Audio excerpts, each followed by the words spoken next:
एक काळ असा आला की राजकीय उलथापालथी प्रचंड झाल्या महाराष्ट्रभरामध्ये. शिवसेनेचे दोन भाग झाले. एकनाथराव शिंदेची वेगळी शिवसेना झाली, उद्धव बाळासाहेब ठाकरेंची वेगळी शिवसेना झाली. दोघे सांग बाळासाहेबांचा वारसा सांगत आपला आपला पक्ष आपला हा जो काही हा विचार आहे ते पुढे घेऊन चालले. तुम्ही निवडला उद्धव बाळासाहेब ठाकरे शिवसेना हा पक्ष. काय करण्याच्या भाग? कारण खरा वारसा उद्धव साहेबांकडेच, बाळासाहेबांचा. कारण जे काय आपल्या समोर घडलं ते चुकीचं घडलं हे महाराष्ट्रातल्या 90% लोकांना माहिती आहे. महाराष्ट्रातले असंख्य पुढारी, असंख्य कार्यकर्ते शिंदे साहेबांच्या पाठीमागे गेले आणि तुम्ही काय सांगताय? गेले म्हणजे त्याला कोण गेले? ते सगळे आमदारच गेले.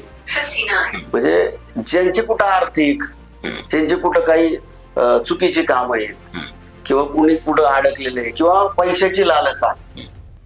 ज्याला पैसा आहे त्याला जास्त पैशाची लालसा आहे, सामाजिकचं गणितच आहे.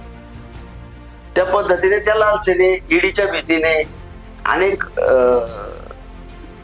ज्या पद्धतीने दाद दपटशा करता येईल अशा पद्धतीने ते गेले. काही मनाने गेले, काही पैशाने गेले, काही भीतीने गेले.